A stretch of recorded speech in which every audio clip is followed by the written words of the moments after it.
Hello, everyone. Welcome to the Wandering Podcast, where we take advisement from outside the box. I'm Rihanna Ritter, your host.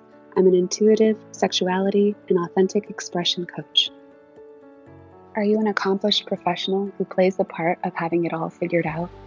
Who's strong for everyone else, but feels lonely, misunderstood, like you can't tell anybody the truth about how stressed you are, how not passionate you are about your life and all that you've created?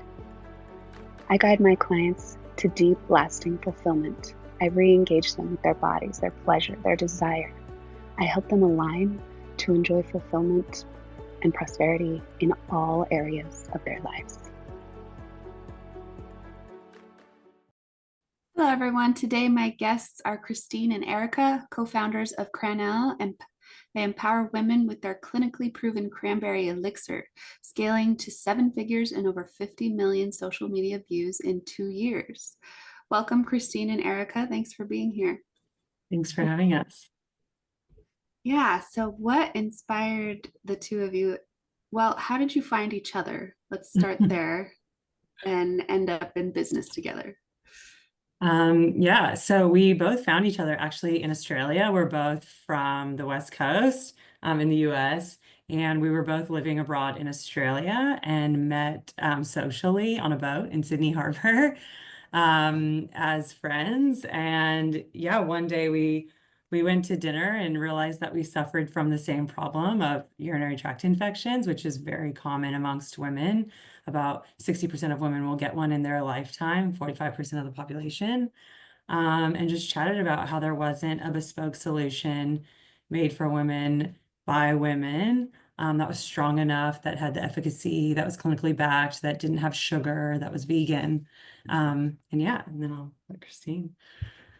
So as we kind of did more and more research over time, figuring out if there was a great solution, and just for a bit of background, for urinary tract infections, it's largely caused by E. coli in the urinary tract. It's more common in women because we have a smaller urethra compared to males. And the more and more we looked into it, there's really 3 things that you can do when you get a UTI. You can drink water and hope for the best, hope it flushes itself out. You can take antibiotics, which go in and kill bacteria that causes it. Over time, your body learns what is killing that bacteria. You can become resistant to it. Over 25% of women in the US are resistant to antibiotics because of UTIs.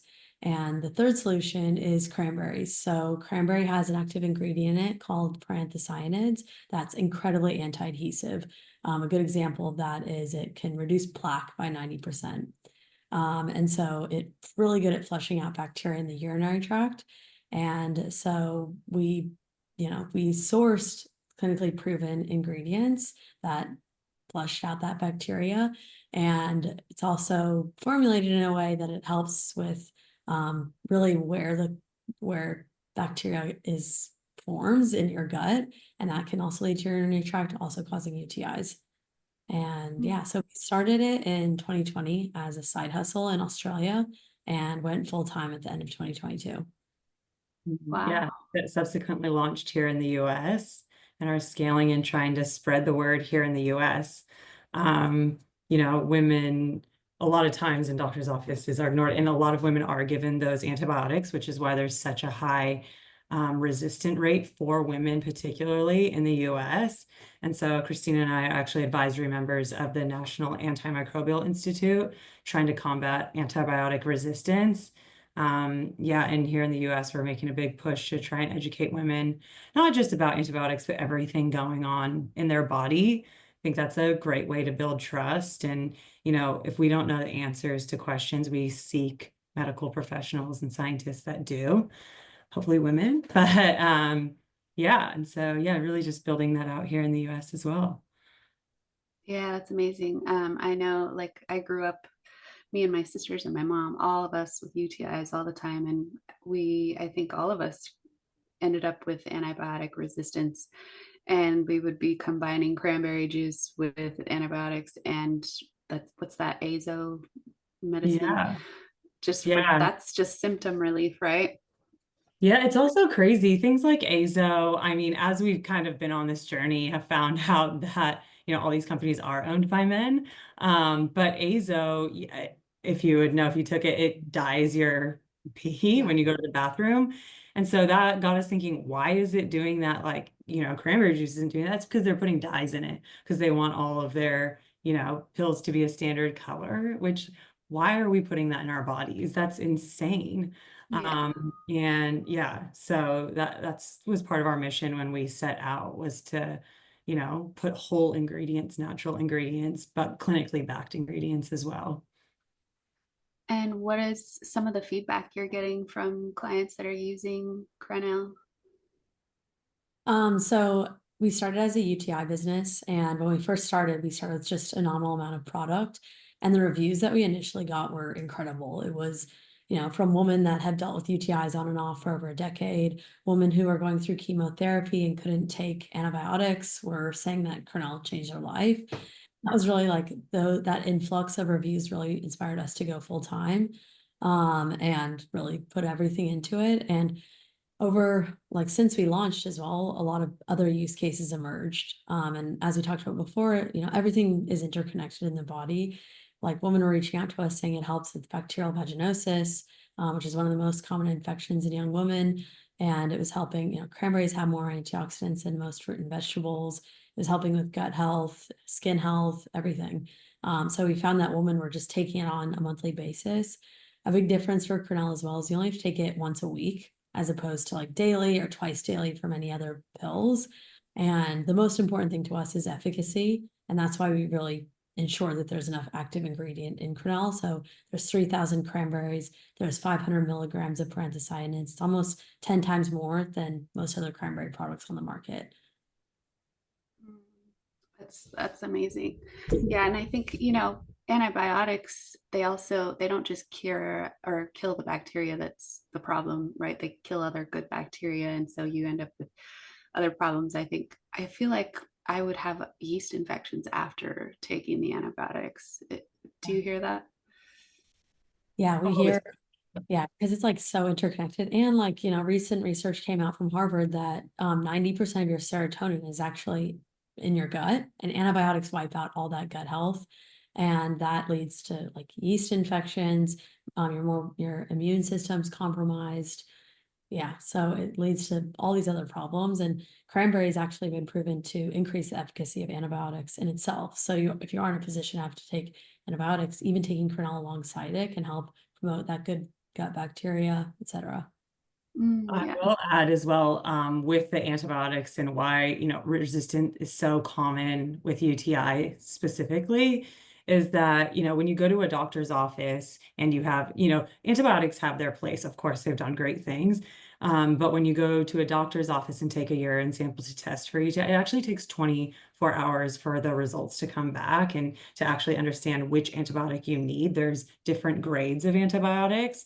But when, you leave the doctor's office, you want some relief. So the doctor will just prescribe that strongest grade just to make sure it wipes everything out. But once they prescribe that strongest grade, you are then resistant to all the ones underneath it.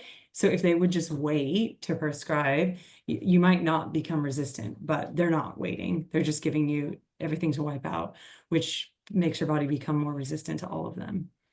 Yeah, that makes sense. I recall one time I waited too long to get treatment because I was trying the water flush method. And I ended up with a kidney infection, had to go to the hospital.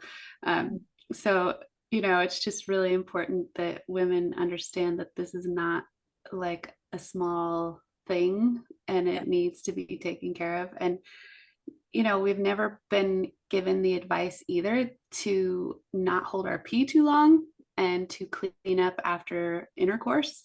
Those are major important things that can help prevent UTIs.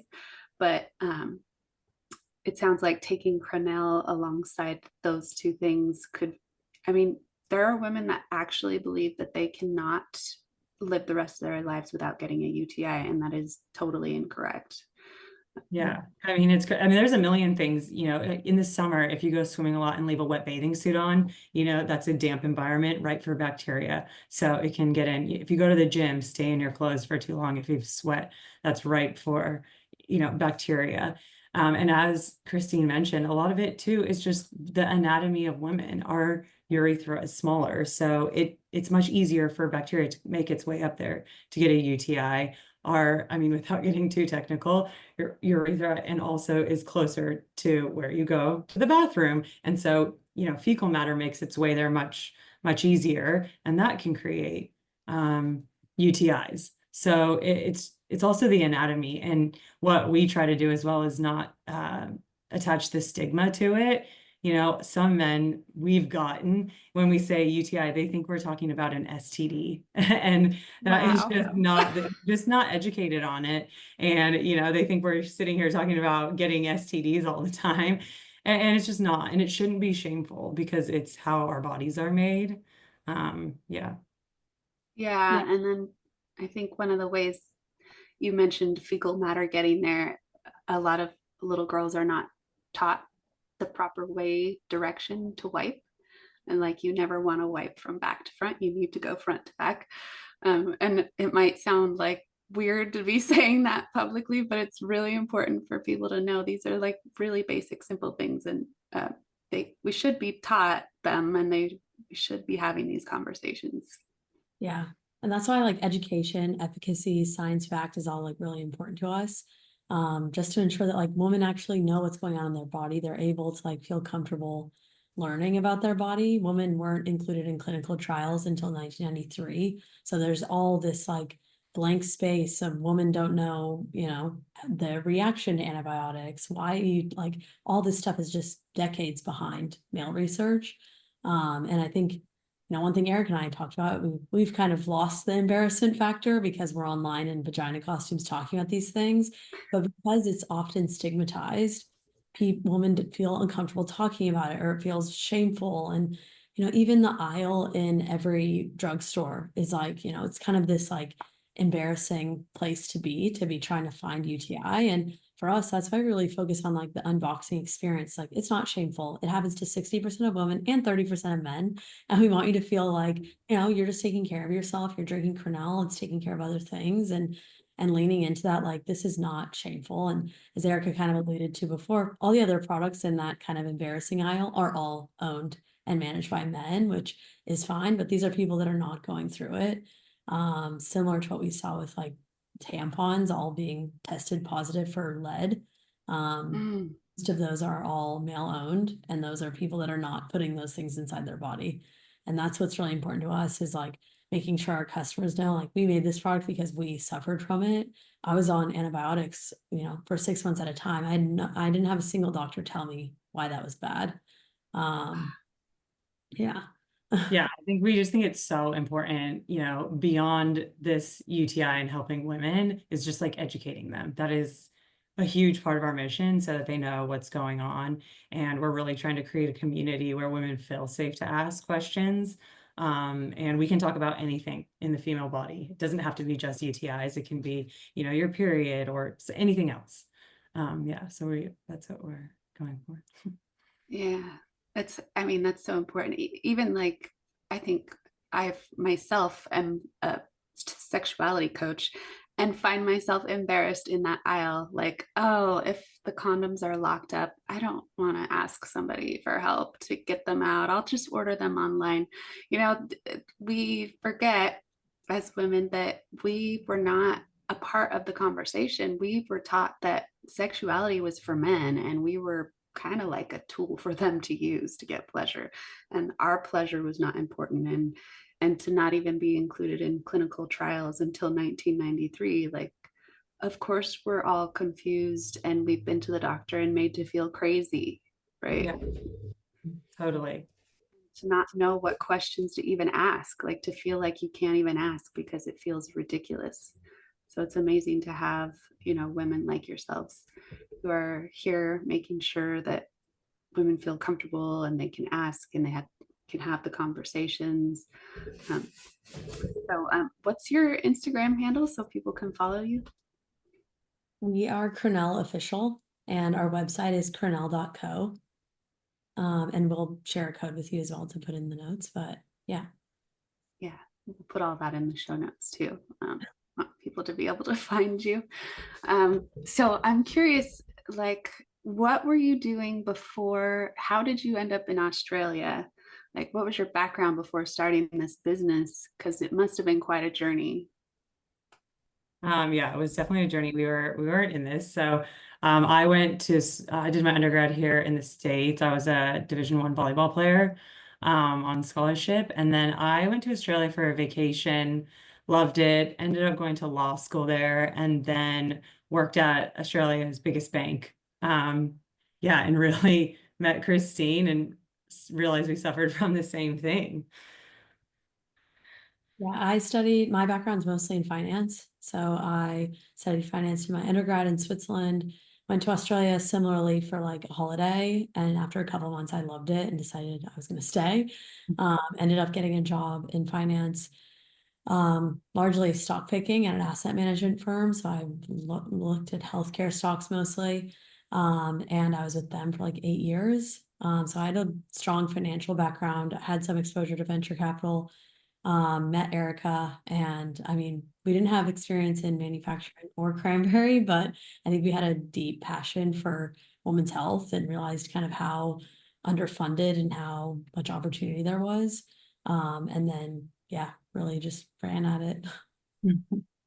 Yeah, it's really interesting. I think people think that if they don't have a background in a certain area that they can't go into that business, but like you guys were able to source, scientists and researchers and all the information you needed to make this life-changing impactful product. So I would encourage listeners to not believe that because you have a law degree or a finance degree that you can't address something that you're passionate about, healthcare, a struggle that you are experiencing personally. Like you can find solutions. And then always, like, even if you had the other background and you were trying to holistically heal yourself, I see so many holistic healers that won't really apply themselves in business because they don't have that business background, but you can always find who you need. Like, it's so important to follow passions and do things that feel really meaningful and impactful for you. Definitely. It's Yeah. all about like micro steps too. Like Eric and I knew that like we didn't know what we didn't know. And I think every week really being disciplined, like when we were still working full-time jobs, we'd meet every week. We'd have 3 steps that we'd both be responsible for, and just taking it in really bite-sized steps to ensure that you, one, didn't get overwhelmed, and two, like there are so many free resources out there that you can find. And usually like what we found is people are more than happy to help who have done it. They're willing to send the elevator back down and lift you up. And, we've cold called so many people and, asked for introductions to people. Some of our advisors are the former CEO of Athletic Greens, the co-founder of Liquid IV. And these are people that have done it and executed. And I think when we first started, I think we like didn't allow ourselves to get like too overwhelmed because you just had those 3 steps that you'd focus on. It's like, okay, let's both cold call 5 cranberry manufacturers. And it'd be like, okay, then we'd come back like, hey, these are all my notes. This is like what we can do. And I think that was really like what kept us going. And those small steps turned into bigger steps as we grew, but that was really important.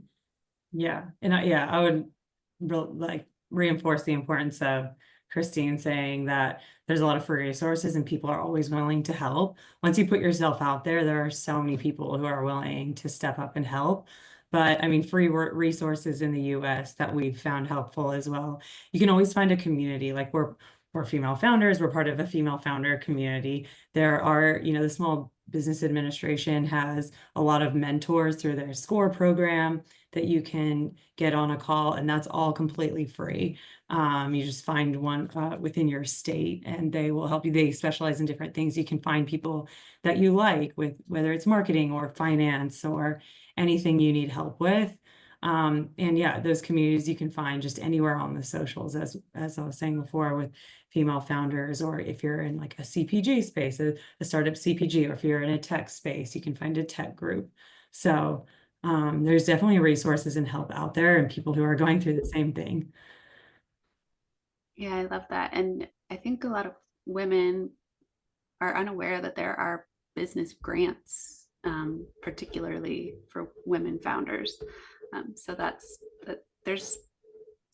the case for not just women, for all sorts of different groups and types of people. So that's really wonderful to know. And we're also trained to like be practical and not take risks and keep that 9 to 5 job. How did you to overcome that? I mean, I love that you mentioned not allowing yourselves to get into overwhelm, because that's, I mean, I'm there right now. I'm working on my second business and doing all the things and, finding myself back in the same spot that I was when I started the first business. Like, I'm not delegating. I'm not, oh, we're doing this journey again. Okay, got it.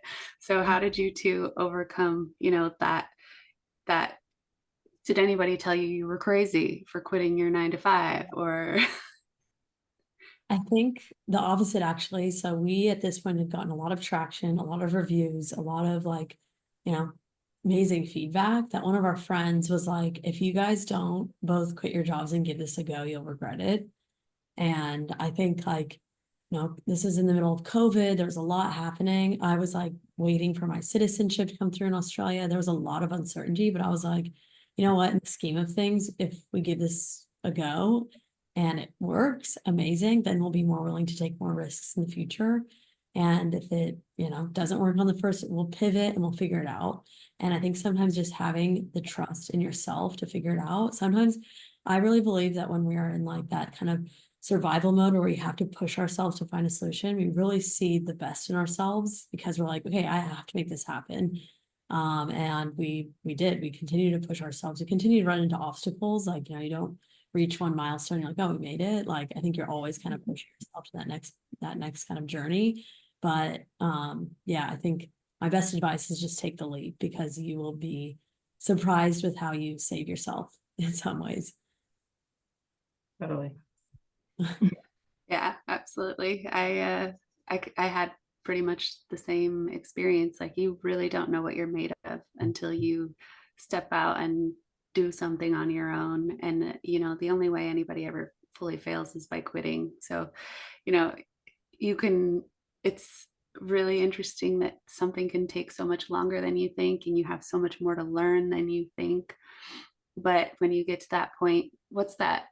There's like a story or something where you never know when you're 3 feet from gold, like somebody, mining for gold, and then they quit and they're only 3 feet away. It's just like, oh no. And then, somebody else comes and just breaks through it because they were right there. So it's, even if you feel like you're failing and you want to quit, and maybe you scale back and you pull your self back out of overwhelm and just do a couple steps toward the goal a day. If you don't quit, you will eventually succeed. Yeah, I think that's what we did. We did as Christine said, those micro steps, just those 3 steps every day. And those build up so quickly. I mean, when we first started with our 3 steps, it was like research, is cranberry effective? Is there science behind it? And then, a few months later, our 3 steps were like, oh, we have product, we're getting this manufactured, we have our recipe, we have sales. And, we didn't really feel that until, you take a step back. But yeah, try not to overwhelm and definitely take risks, calculated risks though, as long as you can, get through the 3 steps at a time. Yeah, that's awesome. That's really good advice. And then what are some of the setbacks you kind of ran into during this process? Many, I think, like, every step of it, you're like trying to find. I mean, I remember we got on the phone with cranberry manufacturers, like begging them to lower the MOQ for us. On the phone with manufacturers, the first manufacturer that we got in the US ran into a labor shortage during COVID. So we had to scramble and find another one. And I think just like also really important is just to enjoy the journey. Like you're on this, you're challenging yourself, you're learning so quickly about a new industry, you're meeting so many amazing people, like enjoying that aspect of it, I think keeps you sane, because otherwise you're always like, oh, when we get a manufacturer, then I'll be happy. And then we get to okay, and then we get to sales, I'll be happy. It's like, okay, just be happy in the moment. Because I think every day you're met with some obstacle or this. I will say, if you're a woman-owned business, more than 51%, definitely registered as a woman certification, like, you know, things like that will also like help you kind of get over other, you know, stuff. And I think that's been the biggest thing, is just like taking it day by day and avoiding burnout. Like if you feel like you're getting burnt out, it's just taking a step back and being like, you know, I'm really lucky because I have a co-founder to be like, hey, I need a moment. That's been a game changer. I think we've both kind of had our days where it's like, this is overwhelming. Yeah. And just remember, this is, as you're building this business, it's your baby and no one's going to love it as much as you do. So when those highs are high, they're really high. And when those lows come, they are really low. But you just have to remember that everyone that's owning a business is going through that, and reach for those high days and make sure to celebrate those wins when you do get them, because it is amazing. If you've built this business and you have a few highs, that's insane to think about. You created this from nothing and you've made this happen. Like, you deserve the praise and you deserve to celebrate that. And when the lows happen, just know, you know, think about it practically. Okay, like, don't dwell on it, and then say, okay, what can I do to solve it? And yeah, and then you'll get through it. But just, yeah, make sure when the highs come to celebrate them, because that will also, you can forget to do that when you're a founder, because there's always 8,000 things to do. Yeah, you're all departments. And so, you know, celebration. I mean, some of us have kind of been taught not to celebrate, to just move to the next goal, to always be reaching for more. So it is really easy to forget that part. Can you take us, like, what is the experience of CRANEL? You mentioned an unwrapping, something about unwrapping. So what is the user experience? How do you take it, and what's it look like? And We're all online. Someone here. Sorry. So this is what it looks like. You take it once per week. It's filled with 3,000 cranberries. It's actually, so cranberries have an incredibly low pH, and Eric and I embrace that, because what also has a low pH is vaginal microbiome has a pH of 4. And it's important to keep that in that range. If that goes higher, it can lead to infection, fertility issues, and it goes higher on a monthly basis. Our period blood has a pH of 7. When we have intercourse, our pH rises to 8, as semen has a pH of 8.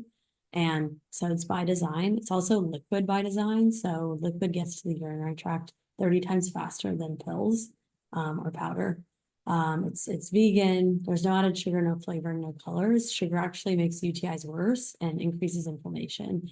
So it's all like, you know, very, I mean, it's tart, but it's by design. It's the same, you know, reason why you drink a wheatgrass shot. So we're all online. We're on Amazon, Walmart.com, Target Plus. And yeah, our best seller is the 4-pack. It's a monthly supply. You take it once per week. Keeps everything kind of in check.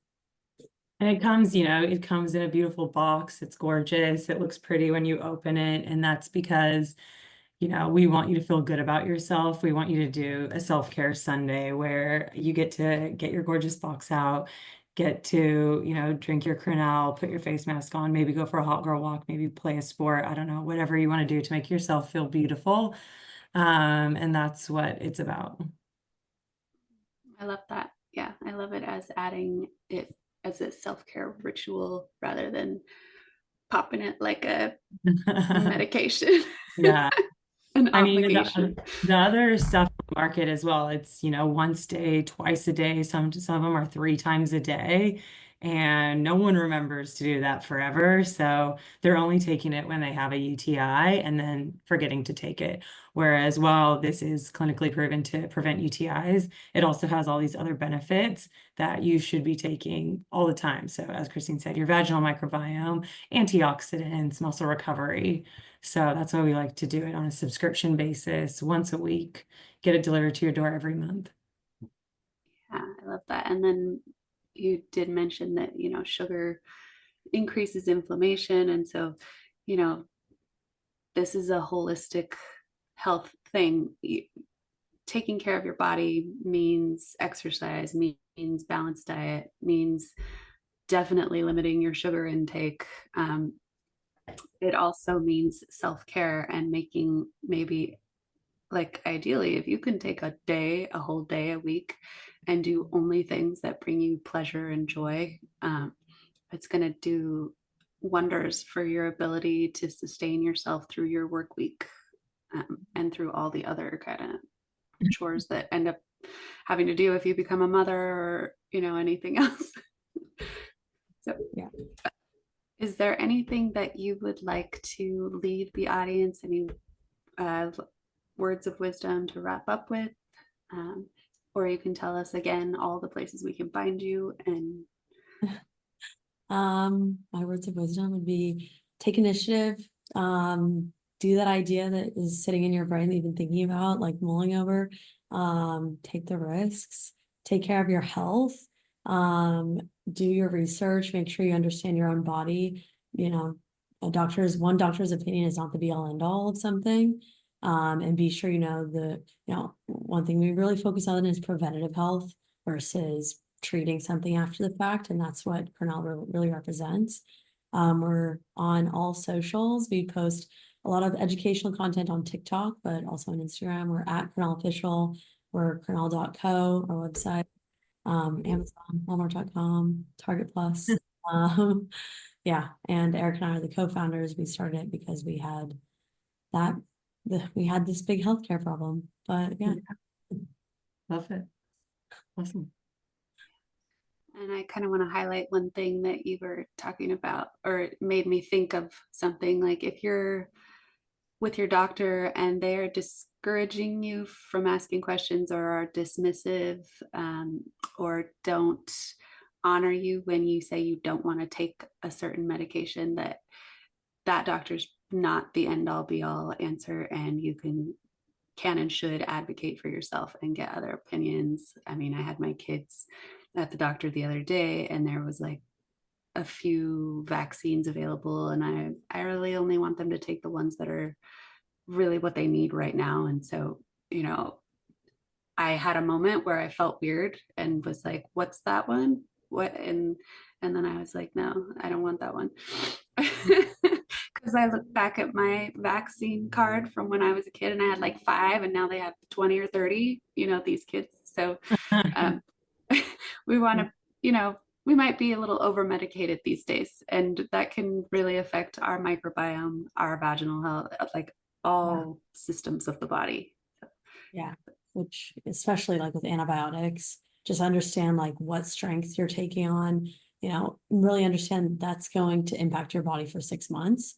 Sometimes antibiotics are an amazing scientific feat, but they have to be used sparingly, and only, if you take them now, they may be less effective later. And I think just being an advocate for yourself in that office, even though, you do feel a bit weird sometimes, like posing those questions and putting pressure on them to answer. Yeah. Yeah, I think it's I love that you brought up that, Erica, that they're giving you like the highest dose, like the strongest. It's okay to ask for a lighter dose, or to ask them what the different levels are and why they're recommending this one for you. We assume a doctor knows more than we do, and of course they have studied and they know a lot, but there's nothing wrong with checking in with what's available and why this is the thing. Totally. Yeah, advocate for yourself always. Yeah. Thank you both for coming on today. It's been awesome talking with you, and we will put all the links in the show notes. Same. For having us.